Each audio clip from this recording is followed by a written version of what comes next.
Perfect. Great. Hello, everyone. Good morning. I think it's still morning. My name's Georgie on a Pongyesva, and I'm Hopi and I live in the village of Hopeville on Third Mesa.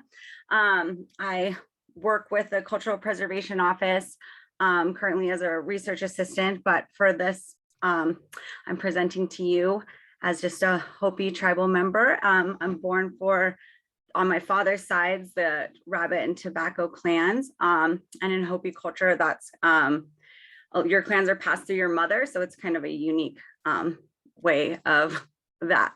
But I don't know if I am switching the slide. Next slide is great. So my first slide, we're going to go through this. I know it's a lot of information, so just bear with me. But we're still here. I always try to begin my presentations with this.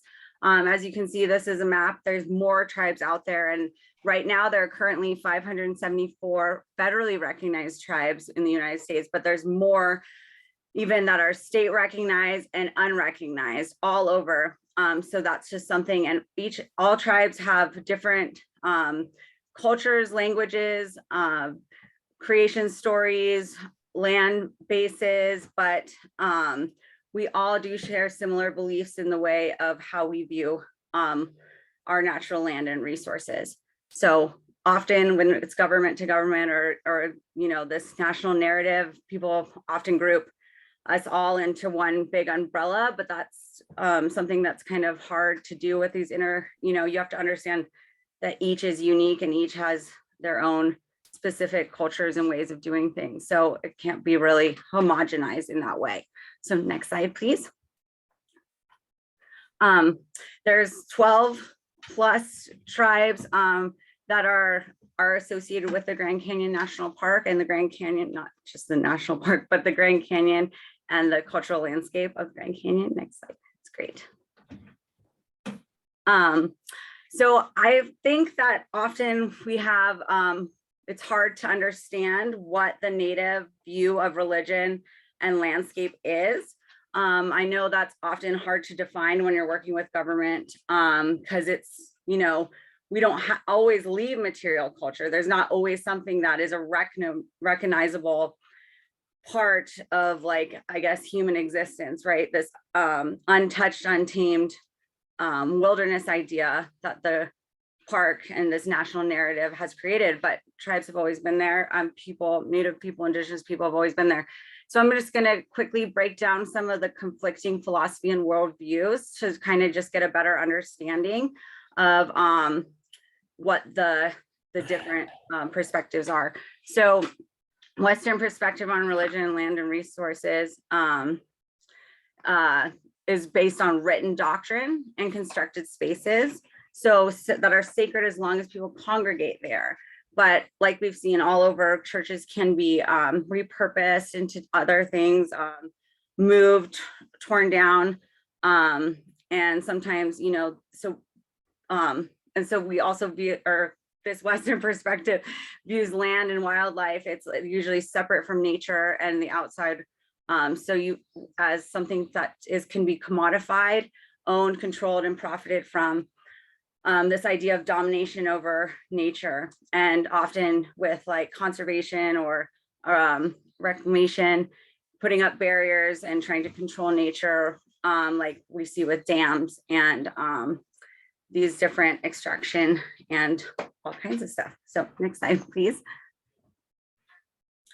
Native American Indigenous perspectives are almost are different in the way that the spirituality is intrinsically tied to the natural world and landscape, and it's passed down through oral tradition. Therefore, it's not only based on that memory, that historical memory of the people, but also through the landscape. So different features can be mnemonic devices and bring you back to a story or help you remember that experience that you had there, or the story you found, or how that ties to your identity and your culture and your history or your creation or spirituality. So it's more based on also the individual's experience on that landscape as well, but it doesn't need to be necessarily marked with a physical marker. It can be view sheds, features, springs, all of that, trails. We see those as for Hopi, as these spiritual meridians within, and they're often visited. They never are abandoned. They're like our spiritual markers within this land, and they relate back to our continued history and continuation. So they are still important to us as Indigenous people, and they're often visited, pilgrimage to, and they are living landscapes. There's deities that dwell there, and they can be, that balance of good and bad things can dwell up there. So that's why when you go to these landscapes, I was always taught to introduce yourself and let them know you're there, especially the Grand Canyon, because there are some very powerful things that are on that landscape. So and so yes, living landscapes. And next slide, please. So like I said, we continue to honor these through oral traditions. These are some pictures of some trips we've been on with some of our cultural advisors, and it's all connected. The spirit world is intimately linked to the natural world.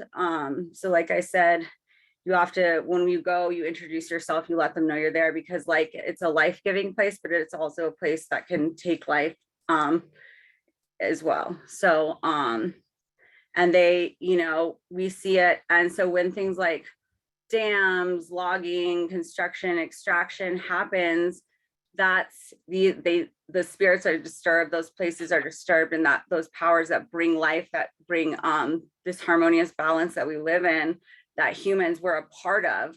We don't see us as above the natural world. We see it as a part of it, because we all need everything to work in balance for us to continue to thrive, to survive on this earth. And next slide, please.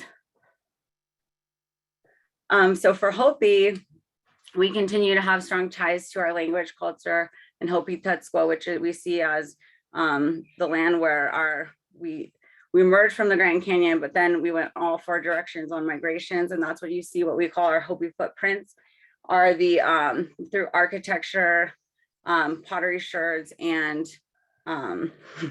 petroglyphs and pictographs, and those you'll see tell what clans went through these different landscapes. And the spiral is also a migration symbol. So when we pray in our ceremonies, we pray for all of this. We think of all these places, all the life that it supports, water, and it's not for just us as Hopi people, but all people, all life. That includes the plants, the animals, the soils, what's underneath, what's below, and what's all around. So that's the kind of thought that we include when we are thinking about these things and these landscapes. So next slide, please. So I would like to just let you sit with this. What do we value? And what do you hold sacred? I know sacred means different things to different people. Value means different things to different people. What I see often in this society, in this modern American society today, is this capitalistic society that is, what do we value? We value convenience, consumption. We don't think about, where our water comes from, where our food comes from, what kind of pollutants or dependencies we have, and how much we're using. And we're not thinking about all of the creatures and insects, pollinators, life that we need on this planet in order to keep the water clean, to keep our air clean, and to keep us alive. So that's what I just encourage you to just think about. What do we value and what do we hold sacred? Next. And so I know there's taboo was one of the topics of this, and it's hard to get into a lot of these concepts with just 20 minutes. So I'll do my best. What you definitely need to know for Hopi, for us, it's taboo for women to go into the Grand Canyon, just because of the life-giving it's a very powerful place. And it's a place, like I said, that can give life, but also take it. And so for women, it is, it's for a traditional Hopi woman, they would probably not want to go into the Grand Canyon because of the things that are there.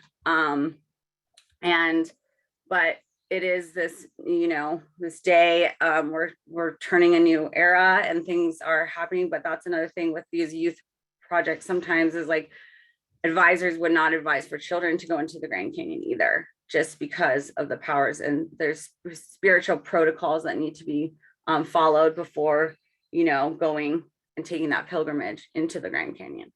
As far as for visitors go, I think it's important to understand that there's sites out there that are very powerful. For us, we can feel it when we go close. Like I've been to a site like where this middle pottery sherd was. That is a very, very powerful site, and you can physically feel sick when you go around it. So something like that, there's things that you do to cleanse yourself from those kind of situations, especially being a female, because we give life.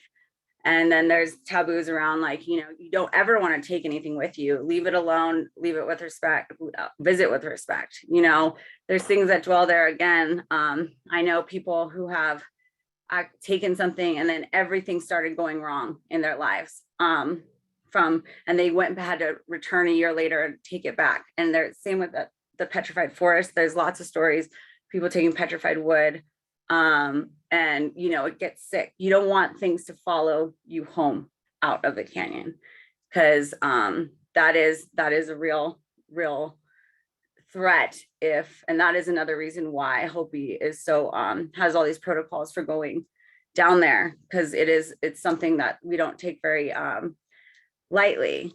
So that is some of the taboos that I would say always, even make an offering. We always make offerings when we go anywhere and just let them know, because it's again, it's that reciprocity, that humility. Like, this landscape will humble you, right?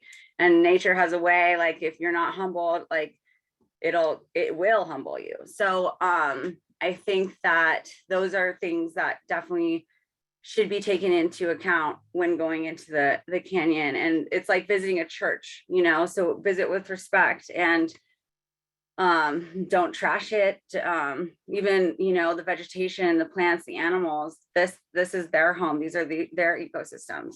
So that's being respectful of all life. So that's just something that we try to help people understand going into the canyon.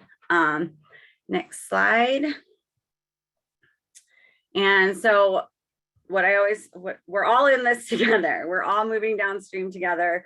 We all depend as humans, as all life on this planet. We need survival 101, clean air, clean water, clean land to survive. Seeds, we need to save our seeds. We need to learn how, to go back to these systems. These big systems of industry are not working. And that is what we have to understand about also this river that we all hold sacred, or in our hearts in some way. We don't think about how many people depend on this river. We see the effects on as tribes, like as reservations are right around. We see drought. We live really close with the environment. We notice every year how it's getting drier, how the animals can't find water. They're gnawing on bark to try and survive. It's heartbreaking. It is heartbreaking. And we're seeing the river get lower, Lake Powell, it's dammed. These natural processes can't flow. We tried to control nature for too long, and now nature is waking up. And that is part of Hopi's, even philosophy too. Like, it's trying to show us what, where we're going wrong. It's trying to wake us up. But what do we value? What do we hold sacred? Do we hold the sacredness of water? Do we know where our water comes from? Are we aware of how much we use? Because it's the people who are dependent on this, who live in these cities in the middle of the desert, that take a shower every single day, that are so disconnected from the water source. But this is the water source. And if we don't start making changes, we're all in this together. Climate change doesn't discriminate. It's something that people often don't want to recognize until it's at their front door. And I think we're there. So it's time to wake up before it's too late. And I think that is something that we can all come together on as we move downstream together. So Escalade, thank you very much.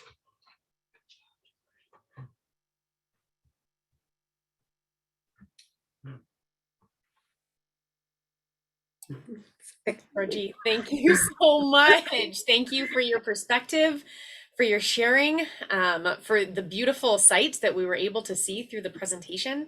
There are a couple questions that we have. I think you have one coming via direct message potentially. And then I wanted to see, it said, Georgiana, I have heard several different versions of and clarifications of what happened at the Sipapu. Could you say what your understanding of who and what emerged from the Sipapu? From Hopi, we believe we emerged from the Sipapu, Buni, and that's where we emerged from the earth into this fourth world, and we migrated. That's again, believe basically we were all one people. We took different migration routes in all different directions, and that's why you see these sites all over. For us as Hopi, that was our Hopi footprints and our Pueblo, and these archaeological sites, and like I said, the petroglyphs, the pictographs, and pottery shards. So archaeologists often, you know, they talk about like the Anasazi, where did they go? But that's the thing that's missing from archaeology is often like these tribal perspectives, because you're missing a huge part of the puzzle. You're only looking at material culture, but then there's tribes like, you know, Apaches that leave no trace, and you know, who travel through landscapes but didn't necessarily leave markers. But that doesn't mean they're not here still, you know. So I think that we can learn a lot more about each other and about our lands and our resources, how we can take care of them by communicating. And I think that is something that I know with Hopi, we've been working with tribal monitors, getting them trying to get on the landscape and educated and trained to do some of this work with archaeologists. So archaeologists are just looking at material culture. So those are, the migrations were, we emerged from there and migrated all out in all different directions. So that's why you see all these sites all over, they're all connected. And those are spiritual like markers within the earth. So there's living landscapes. So there's pilgrimages still to those places. So that when they say that the clans that completed their migrations were the ones that were led back to Hopi, where we are now, on the Three Mesas out a little east of the Grand Canyon. But we still have very strong ties, because that is also, like I said, where we came from, and it's where we go back to. So in that belief system, so it is very sacred to us, and it was not something that Hopi people take lightly at all. It's definitely a very sacred place. So that's why we're asked, you know, to visit with respect and understanding that it's a life source. It's the life source of so many people and this land, and like it's like kind of like your veins in your body. Like that relationship that we have with nature is the relationship we have also with our bodies. If our earth is sick, we will be sick too, because we depend on the earth. We're not above it. We can't control it. And we have to learn to respect and work in that balance, or that, you know, kiapsi, we call it respect. And that's how what our belief system is. So that kind of answer your question. Thank you. That's really wonderful and helpful. We're gonna welcome, if you're up for it, for the conversation to go a little bit longer. We've got some just really good things that I think folks are wrestling with and really wanting to honor. And so I know Jack might be there with you. We'll see if we want to get perspective from a couple folks in it, and then we will take a break at 11:40 for folks. But Georgie, if you'll stick with us for a little longer, another question is, what is your understanding of where other people emerged? If you can speak to it, or if you feel comfortable. I had heard from one Hopi that the Sipapu was where all people emerged from. Yes. Well, yeah, that's what we believe. And from Hopi, that we all emerged as one people. But like I said, all tribes are different. So they have different creation stories, different emergence stories or creation stories. So I can only speak for Hopi. I mean, from what I have been taught and know about, Hopi, but I can't speak for other cultures. But yes. I'm pretty sure Zuni has a pretty good a video on the Grand Canyon on YouTube that you can check out that kind of talks about their relationship with the canyon and their system of belief too. So but yes, so just for Hopi, sorry. Oh, don't be. That's great. Great. I got a message directly to me with a question. What is the Hopi connection to fishes, aka the humpback chub in LCR area? Just like I said, we, respect and have used all these resources for, for time immemorial, as they say. But so we don't look at I'm sure there's stories about that and there's stories about the river, but it's also very complex in Hopi culture as well. Hopi is not just I guess Hopi is kind of complex. We get broken down into another, we have 12 autonomous villages that have their own, autonomy with their religion, different clan societies and the way that they run things. And there's 3 different dialects within Hopi on the 3 different mesas. So it gets a little more complex too, even in that regard, but I'm sure there are those connections and stories within those clan societies to the river.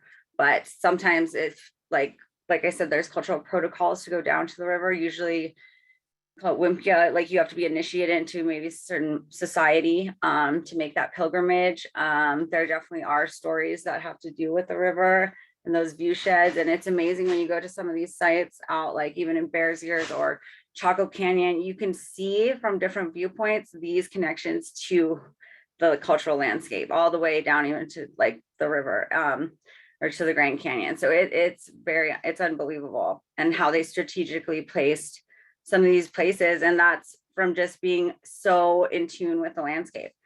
When you sit and listen and actually observe what is going on, you start to understand more about how our environment works. And that's what they did through the migrations. They learned those spiritual ceremonies and laid down those footprints for where we are now, because for us that helps us tie physically. Like I said, some tribes were more, they moved through and they didn't necessarily leave stuff. And now archaeologists, they would say that, or the government would make that be there was nothing there, no one has ties, and then they make you with NAGPR anything prove your ties to that area. So for us, it helps us show that these are not isolated occurrences and that we have ties here, so we can fight those legal battles today, and showing and proving that we were still here and still a part of our culture, identity, and history and spirituality. So Georgie, thank you so much for what you've shared with us today. That's where we'll wrap up your segment, if that's all right. I'm looking at 2 different schedules for some folks, so we are going to give you a little bit of a visual break. At this point, we will welcome Dolores on at 11:40. So just about 5 minutes, go up by